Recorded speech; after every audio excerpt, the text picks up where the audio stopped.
Fala, galerinha do segundo ano. Galerinha, para a gente encerrar o assunto de termoquímica, ficou faltando um tema que é muito cobrado nas provas do Enem, tá certo? É chamado Lei de Hess, tá certo? Só lembrando, né? Qual é a finalidade do estudo da termoquímica? É a gente entender os processos que absorvem e liberam calor, tá certo? E lembrando o seguinte, a Lei de Hess nada mais é de que uma abrangência desse processo.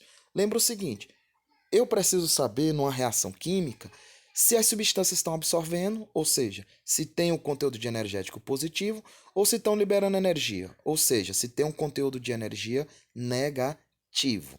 O que me interessa na termoquímica é apenas o estado inicial, ou seja, o estado de energia dos reagentes, e o estado final. Se eu pego, deixa eu ativar a canetinha aqui. Se eu pego essa diferença de energia entre os produtos e os reagentes, eu sou capaz de classificar uma reação entre endotérmica e exotérmica, tá certo? Só lembrando, né? Ao fazer esse cálculo, se o conteúdo é negativo, o processo é dito exo, certo?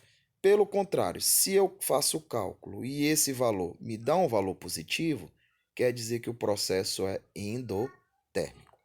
O que nós temos para hoje é a lei de Hess, que é uma abrangência dessas variações. O que é que Hess dizia? Ó?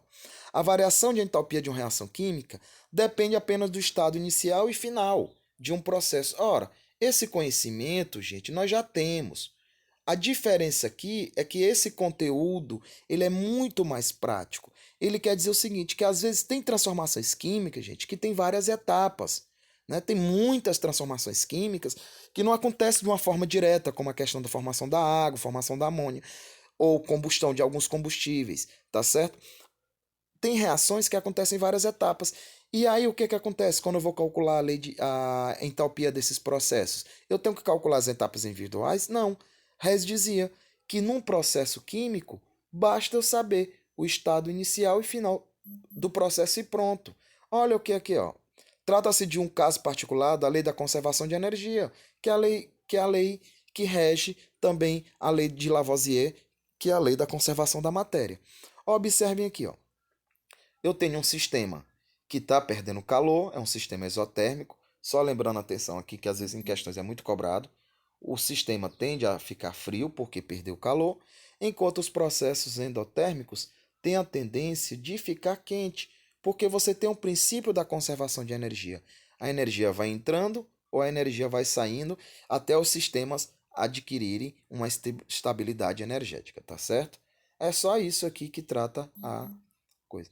A lei de Hess permite calcular a entalpia global de uma reação a partir de reações intermediárias. Gente, isso aqui, ele é um assunto extremamente prático, tá certo? A gente aprende ele na prática. É como configuração eletrônica. Às vezes a gente lê nos materiais uma série de teorias de informações. Só que na prática a gente tem uma situação diferente. Observe esse exemplo aqui que eu coloquei para vocês. Ó. Eu tenho a hidroquinona. Né? A hidroquinona, gente, é uma substância muito utilizada para a produção de etanol.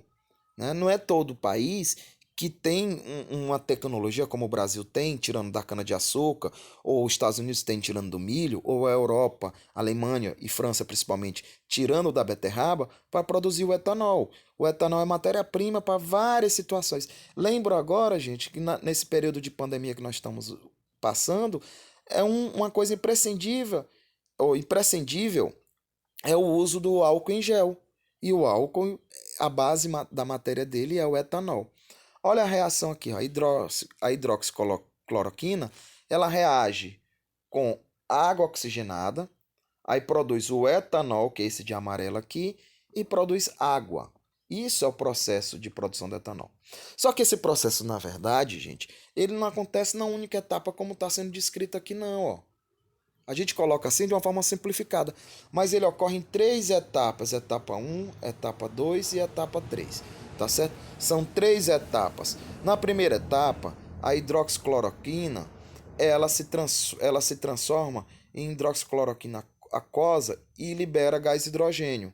E esse processo, se a gente observar aqui, ó, ele é um processo que equivale a 177 quilocalorias. É um processo que absorve calor. Na segunda reação, eu tenho a água reagindo com oxigênio e se transformando em água oxigenada. E esse processo também, para ocorrer, ele libera um total de 95 kJ por mol de processo ocorrido. E na terceira reação, eu tenho a água sofrendo decomposição, que é uma reação clássica, né? Produzindo meio mol de oxigênio e produzindo gás hidrogênio. E esse processo libera, ou absorve, desculpe, 286 kJ de energia. O que é que nós temos que observar aqui? Se essas três reações participam da etapa global, eu preciso apenas observar o seguinte. Observe que na primeira reação, a hidroxicloroquina está na posição certa, certo? Em compensação, gente, o etanol também está na posição certa, está escrito como produto. Então, nessa primeira reação, eu não mexo nela. Na segunda reação, eu tenho aqui a água escrita nos reagentes, certo? E ela tem que estar no produto. Então, eu inverto a equação química. Se eu inverto a equação química, gente, ela é uma equação matemática. Qualquer equação matemática que for invertida, o sinal muda. Então, a entalpia aqui também vai mudar, tá certo? Aqui vai passar a menos 95. O processo inverso aqui é um processo que libera calor. Do mesmo caso, eu tenho água na reação global aqui, escrita como reagente. Já nessa terceira reação, ela está escrita como produto. Já na terceira reação, ela está escrita como reagente. Então, nesse caso, eu preciso inverter a equação. Então, o princípio de lei de Hess, na prática, se pauta nisso. Eu vou brincar com essas reações químicas, multiplicando, dividindo, invertendo, e depois somo elas para obter a equação global. Uma vez obtendo a equação global do jeito que ela foi escrita aqui, basta somar as entalpias. E aí eu tenho a entalpia do processo. É isso que fala a lei de Hess. Não importa o caminho que eu vou pegar, se é o caminho 1, se é o caminho 2, se é o caminho 3. O que vai me importar é o estado inicial e final do processo, tá certo? É isso que trabalha a lei de Hess. Vamos ver aqui. Olha o que é que acontece. A primeira reação, nós conservamos, tá aqui, ó. Deixa eu só apagar aqui. A primeira reação nós conservamos, então a entalpia lá ficou do mesma forma. A segunda reação nós invertemos, por isso que o sinal passou a ser menos 95. Lá no primeiro slide, o processo estava no sentido da esquerda para a direita, e a gente inverteu agora no sentido inverso do processo. A terceira reação também foi invertida, por isso que o sinal mudou, tá certo? Vamos passar aqui por outro slide. O que é que a gente faz agora? A gente soma todas as equações. E ao somar essas equações, deixa eu só desligar aqui a internet, viu, jovens? Só desligar aqui, porque de vez em quando entra, tá certo?